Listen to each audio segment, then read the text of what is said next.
శ్రీ సత్యసాయి జిల్లా హిందూపురం పట్టణంలో నియోజకవర్గ స్థాయి వైఎస్ఆర్సీపీ నాయకుల కార్యకర్తల విస్తృత సమావేశం నిర్వహించారు. జిల్లా వైసీపీ అధ్యక్షుడు నవీన్ నిశ్చల్ అధ్యక్షతన జరిగిన ఈ సమావేశానికి అసెంబ్లీ అభ్యర్థి కురుబ దీపిక, పార్లమెంట్ అభ్యర్థి బోయ్ శాంతమ్మ, ప్రజాప్రతినిధులు, నాయకులు, కార్యకర్తలు తదితరులు పాల్గొన్నారు. జరిగిన కార్యక్రమంలో నవీన్ నిశ్చల్ మాట్లాడుతూ రాబో ఎన్నికల్లో హిందూపురం అసెంబ్లీతో పాటు పార్లమెంట్ నియోజకవర్గంలో వైసీపీ జెండా ఎగురవేసే విధంగా కృషి చేయాలని పిలుపునిచ్చారు. నాటి టీడీపీ ప్రభుత్వంలో చేపట్టిన అవినీతి అక్రమాలు, నేటి వైసీపీ ప్రభుత్వంలో సీఎం జగన్మోహన్ రెడ్డి అమలుపరిచిన సంక్షేమ పథకాల పట్ల ప్రజలకు అర్థమయ్యే విధంగా అవగాహన కల్పిస్తూ ఫ్యాన్ గుర్తుకు ఓటు వేసే విధంగా ప్రజలకు తెలియచేయాలి అన్నారు.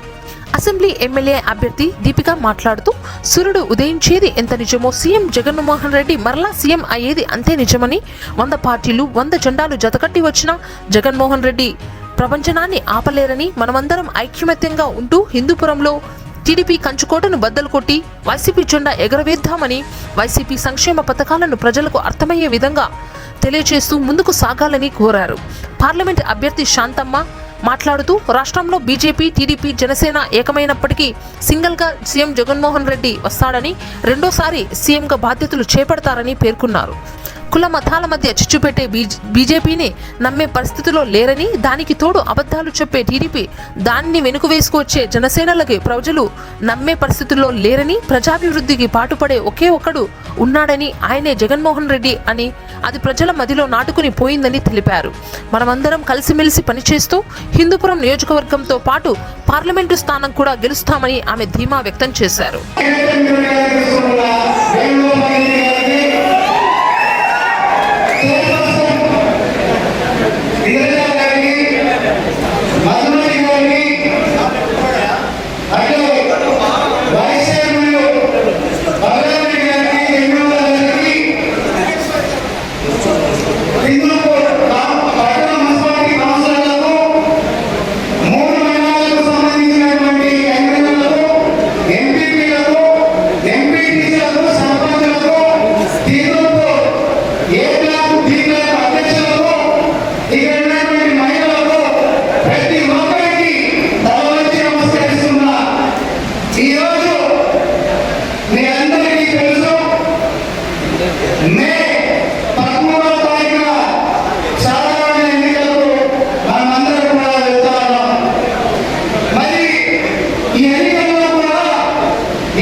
Não!